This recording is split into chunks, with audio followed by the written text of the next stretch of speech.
بسم اللہ الرحمن الرحیم۔ السلام علیکم ناظرین، رازکن سے میں ہوں آپ کا ہوسٹ احسن چیمہ۔ ناظرین، اس وقت جو انگریزی کتاب میرے سامنے کھلی ہے اس کا عنوان ہے دنیا کے دستور۔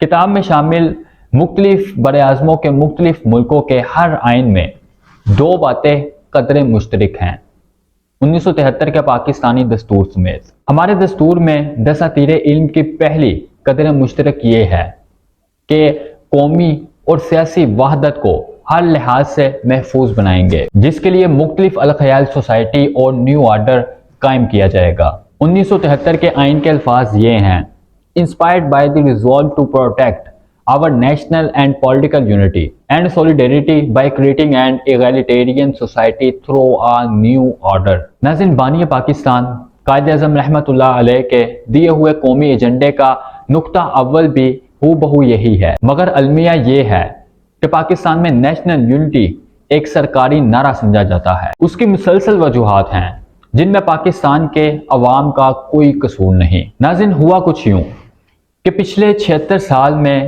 جب جس نے آئین توڑا اور ماورائے آئین اقدام کے ذریعے پولیٹیکل یونٹی یعنی سیاسی وحدت کے پرخچے اڑائے، اس نے پولیٹیکل یونٹی کے قتل عام کے لیے نیشنل یونٹی کا نعرہ لگایا، وہ بھی شخصی اقتدار کے قیام و دوام کے لیے۔ دوسری قدر مشترک یہ ہے کہ دنیا کی ہر ریاست اپنی عوام کو مقتدر اعلیٰ بناتی ہے۔ پاکستان کے آئین میں بھی عوام کو الٹیمیٹ ساورنگ لکھا جاتا ہے۔ اس لکھے ہوئے حرف تقدیس پر پاکستان کی مقتدرہ اور اشرافیہ تسلیم کرنے کو تیار نہیں ہے۔ پاکستان کے شہریوں اور ریاست کے درمیان بد اعتمادی کی جو فضا پائی جاتی ہے، اس کی وجہ طاقتور طبقات کی طرف سے کمزور طبقات کو طاقت کا سرچشمہ ماننے سے مسلسل کھلا انکار ہے، جس کی گنونی مثال 2 سال پہلے رجیم چینج سے سامنے آئی تھی۔ پھر رجیم چینج نے اکثریتی پارلیمانی طاقت کو غیر پارلیمانی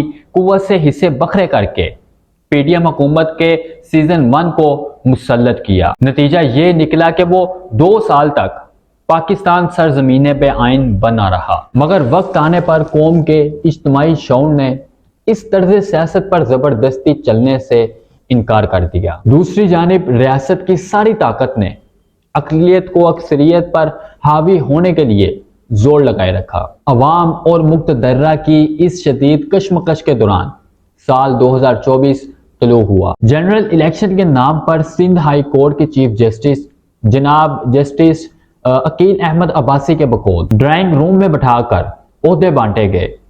ایسے الیکشن کی کیا ضرورت تھی؟ قومی درد سے بھرپور یہ ریمارکس سندھ ہائی کورٹ میں ملک بھر میں انٹرنیٹ کی بندش کے خلاف دائر درخواستوں کے دوران جاری ہوئے۔ اس ڈویژن بینچ میں جسٹس عقیل احمد عباسی اور جسٹس مبین لاکھو شامل تھے، جنہوں نے ایکس یعنی ٹویٹر سمیت دیگر ایپس کو بحال کرنے کا حکم دیا۔ سماعت کے دوران chief justice Sindh high court نے آزادی اظہار رائے اور فریڈم آف پریس کے حوالے سے کمال کا پیرایا اپنایا۔ چیف جسٹس عقیل احمد عباسی نے ریمارکس میں پاکستان کی عوام کو خوب سمجھدار قرار دیتے ہوئے کہا کہ پاکستان کی عوام یہ خوب جانتی ہے کہ کون کیا کروا رہا ہے۔ ساتھ ہی کہا کہ اگر پریشر کوکر کی سیٹی ہلکی بجتی ہے تو اسے بجنے دیں، یہ نہ ہو کہ دھماکہ ہو جائے۔ دساتیر علم کے اس تیسرے نقطے پر ان کا کہنا تھا کہ یوں لگ رہا ہے کہ جیسے سارے ادارے